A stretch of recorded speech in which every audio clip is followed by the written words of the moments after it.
talking about body image. It's always on our minds as young adults and as women. So I grew up dancing a lot, almost every day. And my body was the ideal body for dancing. One day, my friends and I were talking about our different body types, and they said Heather's is perfect because it isn't like too skinny or too big and muscly. You're strong, but you have long, lean muscles. So one summer, I even thought, oh, I should eat whatever I want and see if I gain any weight.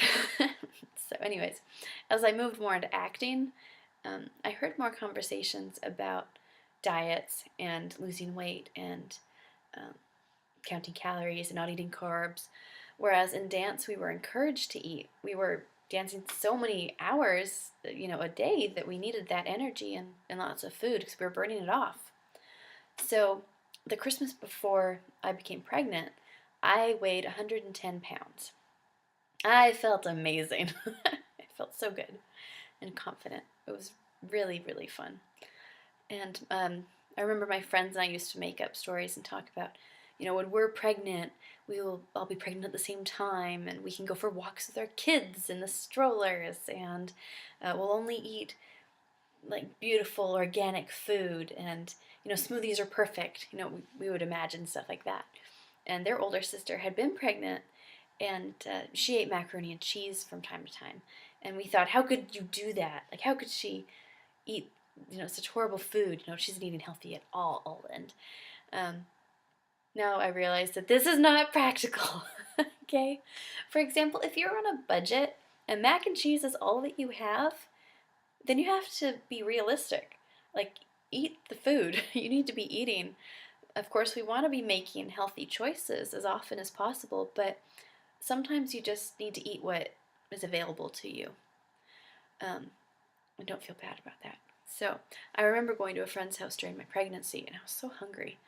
I just prayed that the person would, make me a smoothie because I just felt like I was hungry all of the time. Anyways, during my pregnancy, I gained close to 60 pounds. And that's a lot of weight, if you think about it. And sometimes during your first pregnancy, I learned your body overcompensates because it hasn't done this before. And I was retaining a lot of water, which is normal. But I lost half of the body weight after my daughter was born. And I've breastfed my baby for over a year, and she is 16 months now and is still, breastfeeding along with eating really good, solid foods. So I have to keep my nutrients up as well. So there's no space for diets. But there are days where I feel like I'd like to lose the extra weight, and other days where I feel super healthy. And I think if you stay focused on your baby and eat as often and as healthily as possible, with treats here and there, and you're drinking lots of water and are exercising a couple of times a week, then I think you're doing great. Something else that has helped me with this process, and just try it. It's like when you look in the mirror and you see yourself, or you see a specific spot in your body that you don't really like. Tell yourself, I love myself, right? It's a self-love thing. Or if that's too hard for you, you can say, I'm in the process of loving myself, or I'm in the process of loving my hips, if that's an area that you don't like, or my stomach, or whatever. Because after you have your baby, that glorious round that bump deflates, and I felt really sad that I didn't have a baby in there anymore. It was such a beautiful home for my little one, and I felt like my baby had moved out in a way. So I started doing this, and instead of seeing a saggy, puffy belly, I knew that it was such a special part of me. My stomach deserved respect because it had done an amazing job. It held my little one for 9 months. I mean, why would I be like, well, now you're finished your job and you have to shrink and be hard and ripped again? So instead of pressuring myself and feeling upset about it, I felt like I needed to love my belly, which I do. I will begin training harder soon, and exercising more, but you have to remember that I've had over a year of being thankful that my belly is soft for my little one to snuggle up to and to play with. And those are precious moments that I will treasure for my whole life.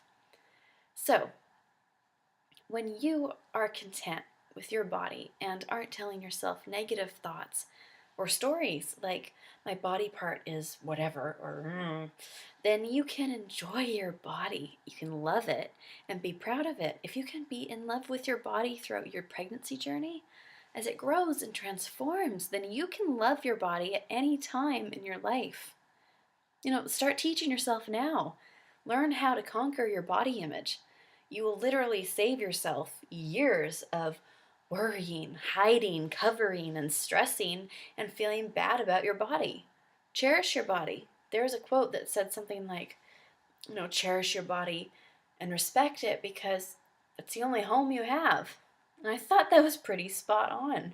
I really liked that one. So, we tend to get in the way of seeing our own individual beauty, which consists of gorgeousness. You are a jewel. When you give yourself permission to celebrate yourself, then you can admire yourself. You can approve of yourself, and you can believe in yourself. And you will feel confident and unstoppable. And how wonderful is that? Right? So going for walks with your baby is an excellent form of exercise. Stretching is also relaxing. And you can do it in the comfort of your own home. So don't get stressed out over your weight. Trying, to get yourself to a specific number or, it just doesn't seem very helpful or fun for that matter. As long as you are healthy and you feel good, that's all that matters. The rest will just fall into place. So remember to subscribe to Your Team Pregnancy channel and, to get more tips and tricks. And if you're on Twitter, you better be following Your Team Preg to get more fun, inspirational, and helpful daily updates. So thank you for watching, and I'll see you again soon.